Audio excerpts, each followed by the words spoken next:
हरि ओं ज्ञानानन्दमयं देवं निर्मलस्फटिकाकृतिम् आधारं सर्वविद्यानां हयग्रीवमुपास्महे श्रीलक्ष्मीवल्लभारम्भां विगणो मुनिमध्यमाम् अस्मदाचार्यपर्यन्तां वन्दे गुरुपरम्परम् श्रीमाता ललिता प्रसन्नवदना श्रीराजराजेश्वरी ब्रह्म विष्णु महेन्द्र सेविता सदा विश्वेश्वरी शाम्भवी कारुण्यामृतमोहिनी रसमयी कैवल्य संधायिनी दुर्गांबा नवकोटि मूर्ति सहित मा पातु महेश्वरी सर्वमंगल मांगल्ये शिवे सर्वार्थ साधके शरण्ये त्र्यंबके देवी नारायणि नमोस्तुते। 50 మంది అడవిపాలెం గ్రామంలో వేయించేసినటువంటి గ్రామ దేవతగా వేయించేసినటువంటి శ్రీ కనకదుర్గమ్మ వారు శ్రావణ మాసం రేపటి నుంచి ప్రారంభిస్తాం. శ్రావణ మాసం మొట్టమొదటి రోజు శుక్రవారం వచ్చింది. ఈ సంవత్సరం 5 శుక్రవారాలు రావడం జరిగింది. ప్రారంభం రోజే శుక్రవారం. అందుచేత అమ్మవారికి ఈ యొక్క శ్రావణ మాసం నెలంతా కూడా అమ్మవారికి విశేషంగా పూజా కార్యక్రమాలు, పంచామృత స్నపనత్వ అభిషేకాలు, అమ్మవారికి పూజా కార్యక్రమాలు జరుగుతూ ఉంటాయి. అదేవిధంగా రేపు శుక్రవారం నుంచి ప్రతి శుక్రవారం కూడా ఈ 5 వారాలు కూడా ఉదయం 8 గంటల నుండి 10 గంటల వరకు కూడా భక్తులందరి చేత కూడా కుంకుమార్చన కార్యక్రమాలు, వారి యొక్క గోత్రనామాలతో పూజా కార్యక్రమం నిర్వహించడం జరుగుతుంది.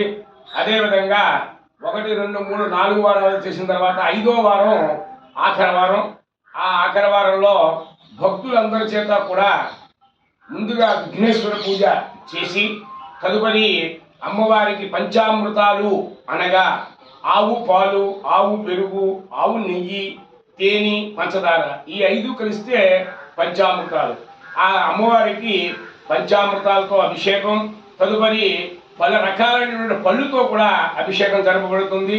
నారికేలతో కూడా అభిషేకం జరపబడుతుంది. తదనంతరం సుగంధ ద్రవ్యాలతో కూడా అభిషేకం జరుగుతుంది అమ్మవారికి.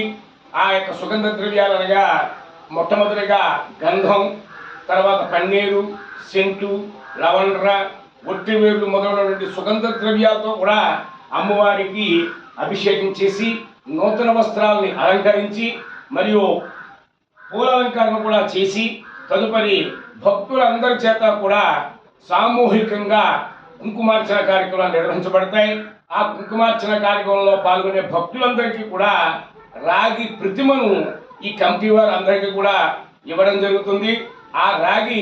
ఆ ప్రతిమకు అందరూ కూడా సామూహిక కుంకుమార్చన చేసుకుని తదుపరి ఆ యొక్క అన్నప్రసాదాన్ని కూడా ఆ రోజు ఇవ్వడం జరుగుతుంది. అదే రకంగా ఈ యొక్క పంచామృతాలు, సుగంధ ద్రవ్యాలతో అందరూ కూడా భక్తుల అందరి యొక్క స్వహస్తాలతో వాళ్ళే చేసుకునే విధంగా ఇక్కడ కమిటీ వారు ఏర్పాటు చేయడం జరిగింది. ఇప్పుడు ప్రతి గుళ్ళలో కూడా ఇచ్చినట్లుగా కనుక అర్చక స్వామి చేస్తారు. కానీ ఇక్కడ విశిష్టత ఏంటంటే భక్తులందరి చేత కూడా పంచామృతాలు, సుగంధ ద్రవ్యాలతో అభిషేకం నిర్వహించబడుతుంది. భక్తులందరూ కూడా విశేషంగా పాల్గొని అమ్మవారి యొక్క పూజాది కార్యక్రమంలో పాల్గొని అందరూ కూడా అమ్మవారిని దర్శించి తరించవలసిందిగా కోరుతున్నాం. ఇట్లు ఆలయ కమిటీ, అడవిపాలెం కనకదుర్గమ్మ దేవాలయం.